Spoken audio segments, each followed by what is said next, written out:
اکثر خلک وي تاسو د قوم حامیان خلکو ته بیانوي نو دا خو مسلمانانو ته مخې ته کول پکار دي. اوس بل ورځ په مکه مکرمه کې بنګالیان نیولي دي په یو کور کې. هغه بنګالیانو څه کول تاسو ته پته ده؟ هغه بنګالیانو د خانه کعبه باندې چې کوم غلاف چولی شوی د الله کور دی او دا مسلمانان دي. دا بنګالیان په خانه کعبه چې کوم غلاف چولی شوی نو هغه غلاف لګیا دي او جعلی غلاف جوړی په غزه کې کور کې لګیا دي او لګیا دي کوم غلاف چې د نبی کریم صلی الله علیه وسلم روزه مبارک کې تا چولی شوی هغه غلاف لګیا دی او جعلی غلاف جوړی. زمزم چې کوم دی هغه وبو جعلی هغه بندي خلکو له عام وبدي او بندي وي دا زمزم دی. نو د سعودي پولیسو هغه خلک نیولې دي گرفتار کړي دي. چې کله گرفتار کړي دي نو د اغینه دا خانه کعبه دا غلاف جعلی او دا روزه رسول صلی الله علیه وسلم دا غلاف دا جعلی دا ټول دې نه برآمد کړي دي او دا زمزم تاسو ته پته را پدې غلاف کعبه او پدې باندې دي څه کوي دا دې نه ټوکړي جوړي کی ټوکړي. بیا پاکستانیان مسلمانان په ټوله دنیا کې هغه سره رابطې کوي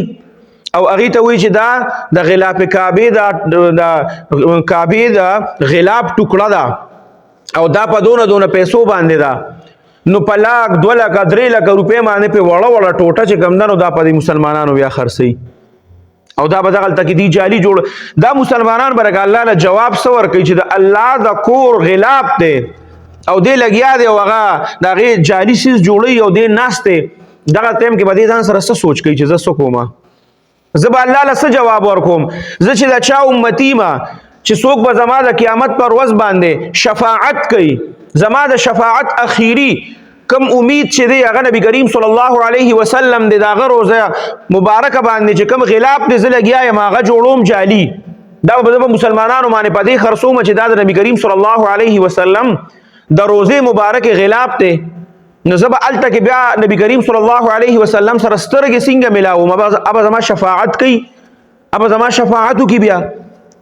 زب څه جواب ورکوم الدا زمزم چې زمونږ د مسلمانانو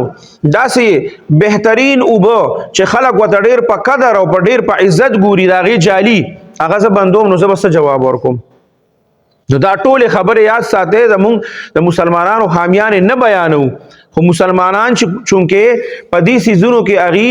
مبتلا دي او دا سيزونه اغي کوي د دې د وجنه مونږ تاسو را پکار دي په هر سیس کې احتیاط کو په هر سیس کې مونږ له احتیاط پکار دي.